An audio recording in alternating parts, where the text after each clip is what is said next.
I kept dialing this number in the last 30 minutes since we saw it online. It's, it's a magic number, honestly. I will introduce myself because I'm a journalist. My name is Olu Phillips. Olu Phillips. And I work with Channels TV. I work with Channels Television. Oh, Channels. Yes, sir. Okay. That's a reliable one. Okay, so I'm gonna be very straight about this. I mean, we've heard the things and seen the things that are trending on social media. I'm just gonna ask based on the things I saw in the last few days of coverage, and I'm gonna ask questions that are very direct, and I'll be pleased if you can provide us with answers to the utmost of your sincerity. Sir, tonight, first of all, there's been what has been described as a Black Tuesday owing to shootings, sporadic shootings, cases of fatality and injuries. First of all, what's your take on this when you heard this? I was shocked. I was amazed. Knowing fully well, I have the history of being an activist and an unrepentant protester in the past. And I used the statement yesterday, appealing to the conscience of all Nigerians, all the protesters as well. And I sided with them that what they are doing is right. And they have the right to free speech, freedom of association, and freedom to complain. I've done it before. But that they should please call off the protest. That is how I ended my release. You have a copy in Channels. And suddenly tonight, I had a call that army had attacked Nigerian soldiers, had attacked the protesters. I was shocked. So, in the process of making all of these inquiries, I started picking numbers. Usually, if I don't have your name, and you imagine, you are talking to me now. If I don't have your name, I won't pick your number unless you come through my PA. It's a personal line. But when lives of people are involved, and you in a democracy, you had suddenly that people are being attacked by military or people in military uniform with live bullets. You start to wonder. You are shocked. I am extremely shocked. Okay? And ready to complain to the highest level. If you follow a bit of the tones and the tonation and the pain in the voices of the people who spoke on this number earlier, it is one of frustration, anguish, and a lot of accusation. Beyond being shocked about these outcomes tonight or late last night, because it's already in the wee hours of the mornings, Yes. beyond being shocked, what are you saying to the Nigerian youths as far as this time is concerned? What do you think should be the next step for government? And in very strong words, how would you either describe or condemn this attitude or this act to demonstrate that beyond being shocked, there are other things that bother you as far as these actions are concerned? Lives have been lost. It is early hours of the morning. There is no way I can talk to the authority or wake them up now. I've tried to reach the NSA. I tried to reach the head of army, you don't call the president at this hour. But I strongly condemn the act.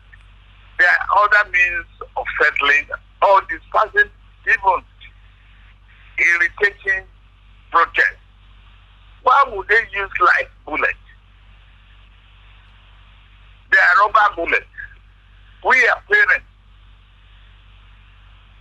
I condemn this act. In no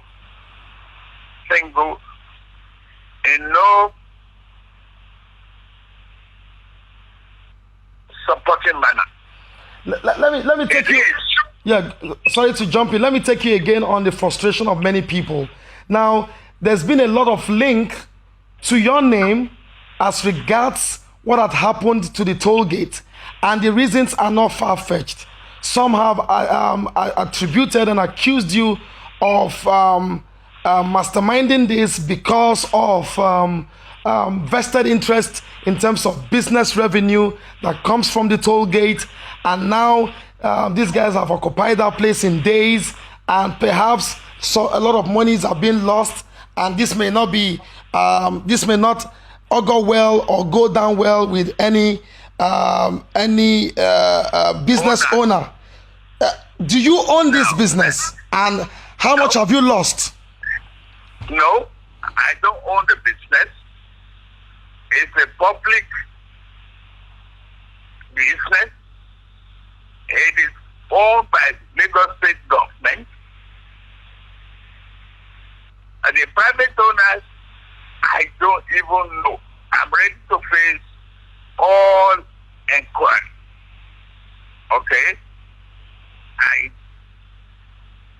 have no dime, no kobo investment in the toll gate. Now, just we're about 13 days or 14 days to the protest now. Before this, I was being accused and reported to the presidency that I was behind the protest. I was a sponsor of the protest. Okay? Suddenly, I spoke day before yesterday that silence is happening. It's tolerance of whatever is going on. I spoke against it, and I appealed to the youth. And I told the governor to please find means. And that is why he set up the Judicial Commission of Inquiry. The governor had gone to the home of one of the victims to even appeal to them. He has put 200 million naira to get as part of, deposits for restitution and compensation for those affected. I will never be part of any carnage. I will never be part of that. Let me ask you. The use of life, yes, go ahead, life sir. ammunition, yes, is condemnable in totality. Let me ask you this straight again, as if the Nigerian youths are speaking. Did you, in any way, covertly or overtly, order or turn your eyes away, knowing directly or indirectly of this action that happened late last night, in any way, manner or means, order the shooting of innocent protesters waving Nigerian flag, sitting down in honor and in respect of the Nigerian flag, armless Nigerian youth? Did you, sir, do that? No. I said no, capital no, and several times no. How can I be part of that, remotely or otherwise? It's not possible. Maybe you are just knowing me.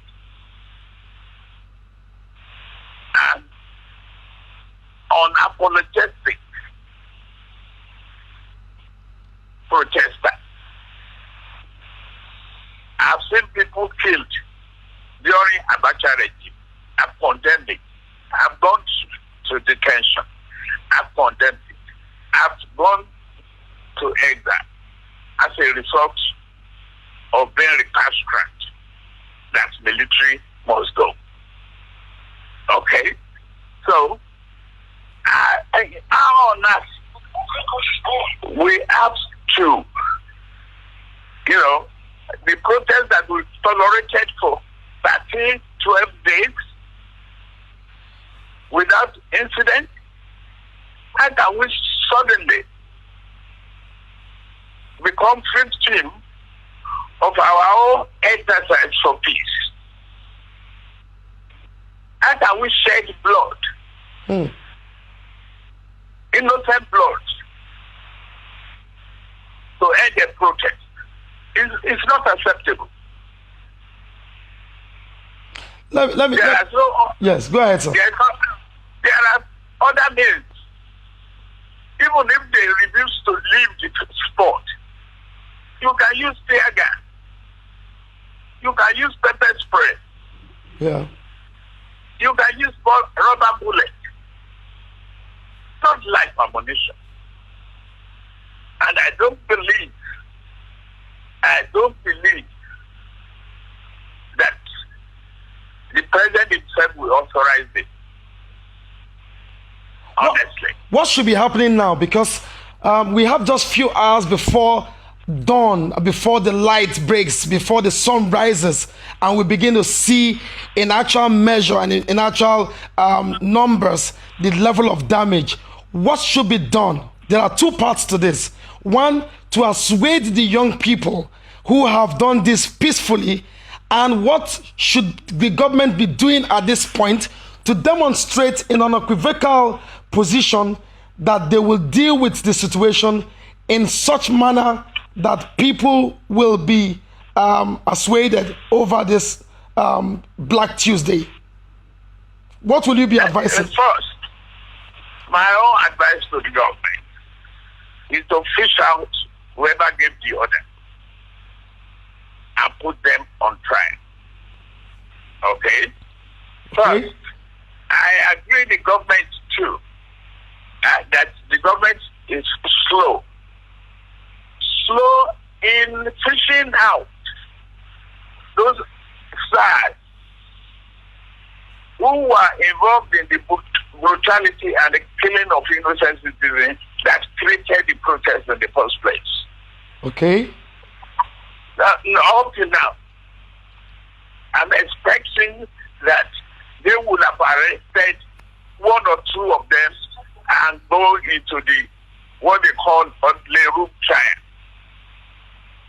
and inquiry. Being suspended from the police. Now, whoever ordered the attack of tonight should be brought to book. It is only the chief of army staff and the president who can give that order. Can't a GOC do so? You say? Can't a GOC do so?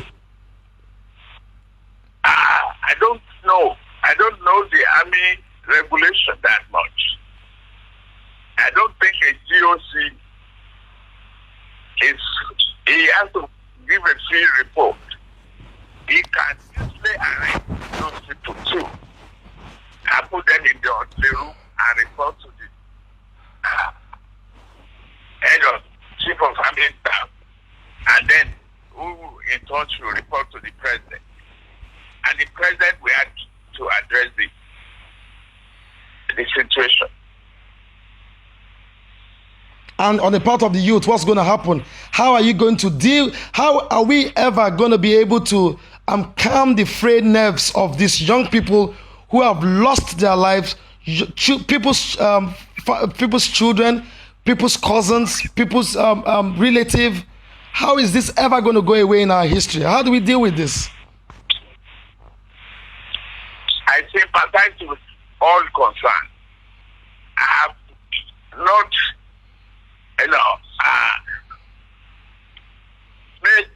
confirmation to the extent that there are casualties, okay, has not been able to confirm. In fact, I've been trying to reach the governor. I will continue to try. I doubt if I will sleep till daybreak. Yeah, this number has to keep ringing. You can't even afford to switch it off, sir. I will probably switch it off. It is enunciating. It is troubling. I thought I could talk reasonably to some people, but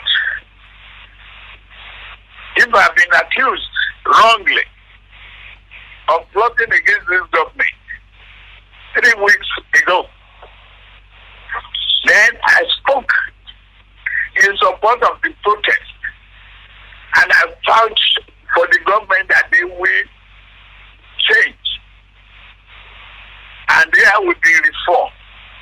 Reform is not quick and easy things in the police, nor in the army. So, well, we the leaders, we've lost our sleep. We've lost our peace of mind. We just have to deal with it. Finally, sir, so that I don't take much of your time, if you were the governor of the state, for instance, today, or you are in the position to take very drastic decisions over what has happened some hours ago, what will you be doing, sir? Well, I may have to let go some people, fire them, and appeal to Nigerians. And I set a commission of inquiry to check the reasons for anger. Now, equally address the question of employment and unemployment. Equally, look at the welfare of the police as well as that of the army. And reprimand and deal with the officers who gave the instruction, the order to kill innocent children. They are innocent. They are not criminals. But if they allow criminal elements to infiltrate them, well, there are so many other ways to treat it. There are many ways to skin a cat. Do you smell a conspiracy? You say? Do you smell conspiracy, sir? Yes. I do. I do. I'm not even sure the Nigerian army. I'm not sure yet. If I am, you see all this ragtag uniform all over the country. I'm not sure how well the uniforms of the army are controlled. Okay? But that is not as critical as the life and the bloodshed that had occurred. I'm going to put you on the spot in few seconds and that will be my final take for this moment. Do you think this government have failed Nigerians and especially the young people with the demonstration of what we have seen some few hours ago? I won't pass that judgment now. Okay. Okay? Okay. I will not. That is why you heard that I was making all sorts of telephone calls Okay. to explain to people, to educate them, to douse the tension. That's my limit of power. Okay? Yes, sir. I'm here. It's not because of any other interest. There's a limitation here. Absolutely. I can't command the 2 members of Nigerian Army. I can't. Except I can only control my own personal security guards. I cannot pass judgment on the president until I find out whether he gave the order or not. Nigerians will be waiting to see and hear the outcome of this call or this reach out to Mr. President, because that in itself will help, perhaps, I use those words advisedly, perhaps insulate or assuage frayed nerves over whether you had hands in this or not. So the days ahead will be interesting, because the things you would have to say to the president and the response you'll be given will really tell us what the true pictures are. I hope you will be available to respond to that as soon as you can reach Mr. President, because Nigerians and the international community will be waiting to hear that. I believe even before I reach it, the president, the chief of army and others who are being accused will have their response ready. I believe they should.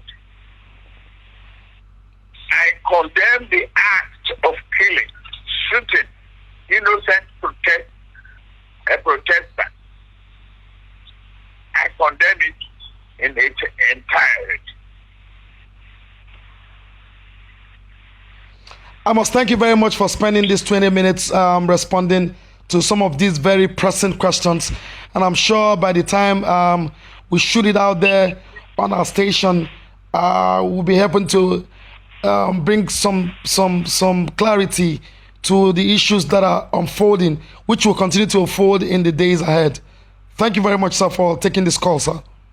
You are welcome. Let's pray for our country. Let's build a united country. Let's pray for peace and harmony. God bless Nigeria. God bless you. Thank you, sir. Thank you very much for your time. Thank you. Yes, sir. Bye. Thank you. Yes, sir. Bye.